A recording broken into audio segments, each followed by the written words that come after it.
dans le prochain épisode de Demain nous appartient. Tandis que la police explore la piste Nicolas Verrier suite à la découverte de Margot, l'arrivée d'un nouveau médecin à l'hôpital agace Marianne.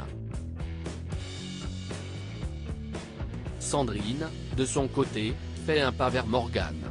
Capture d'écran TF1. Attention, les paragraphes qui suivent contiennent des spoilers sur l'épisode de Demain nous appartient diffusé demain soir sur TF1.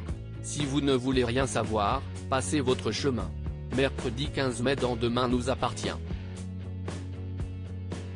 La découverte de Margot oriente l'enquête vers de nouveaux suspects accompagnés de Chloé. Margot se présente au commissariat et fait part de sa découverte à Martin et à Karim.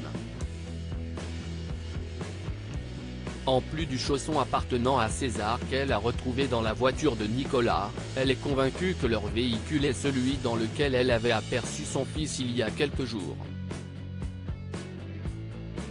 La police se rend donc chez Nicolas et Eugénie Verrier mais découvre que le couple, qui a décidé de rentrer à Paris, est parti. Martin demande alors à Margot d'appeler Nicolas sur son portable afin de le localiser. Leur voiture est ainsi repérée sur une route départementale à une cinquantaine de kilomètres de Sète et le couple finit par être arrêté. Mais à leur arrivée au commissariat, Margot réalise que César n'est pas avec eux et Nicolas assure qu'ils n'y sont pour rien dans la disparition de César.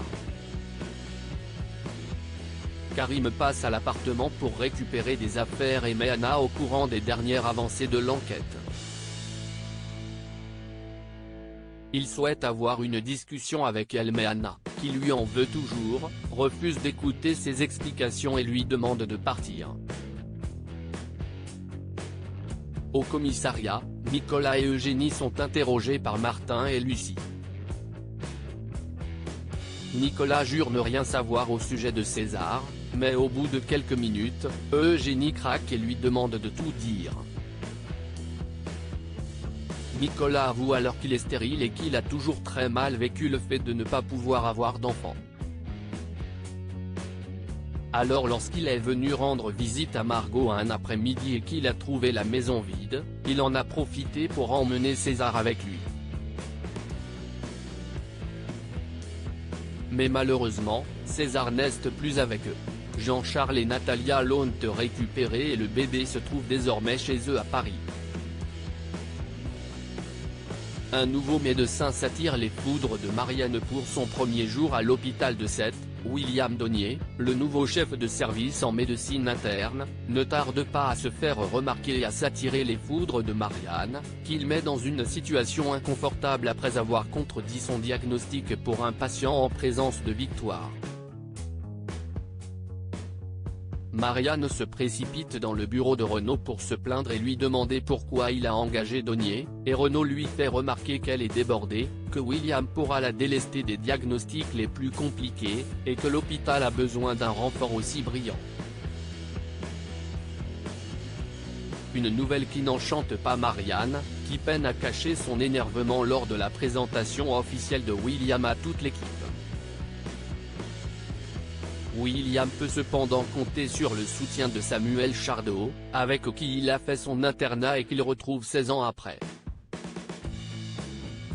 Les deux amis décident de fêter leur retrouvaille autour d'un verre au spoon et William raconte à Samuel qu'il est venu s'installer à Sète car sa femme lui avait besoin de changer d'air. Il est cependant seul à Sète pour l'instant car la demande de mutation de son épouse n'a pas encore abouti. Cette dernière le rejoint donc seulement pour les week-ends, en compagnie de leurs deux filles adolescentes, Sophia et Manon. Une vie de famille à l'opposé de celle de Samuel qui finit par se confier à son ami au sujet de sa relation compliquée avec Leila. Après des jours de tension, Sandrine fait un pas vers Morgane au lycée. Après de nouvelles tensions liées à Arthur, Morgane annonce à Sandrine que sa demande de mutation a été acceptée. Même si cela signifie qu'elle va devoir quitter Sète et s'éloigner de son fils, qui a décidé de rejoindre Paul Valéry l'année prochaine, Morgane pense que si est la meilleure chose à faire et suppose que Sandrine va se réjouir de cette nouvelle. Mais la réalité est tout autre. En effet, Sandrine s'excuse et admet qu'elle a été dure et injuste avec elle. Après tout, comme elle le dit elle-même, Morgane est l'une des plus belles choses qui lui soit arrivée dans la vie. Elle demande alors à une Morgane touchée de dîner avec elle le soir même, mais Morgane veut s'épargner un repas d'adieu. Sandrine refuse cependant de lâcher l'affaire et arrive à la persuader d'accepter de boire au moins un verre avec elle sur la plage, à l'endroit exact où elles sont allées après avoir échangé leur premier baiser. Et alors qu'elle se retrouve sur la plage en question, Sandrine fait une déclaration d'amour à Morgane et lui demande de renoncer à sa mutation afin qu'elle se donne une nouvelle chance.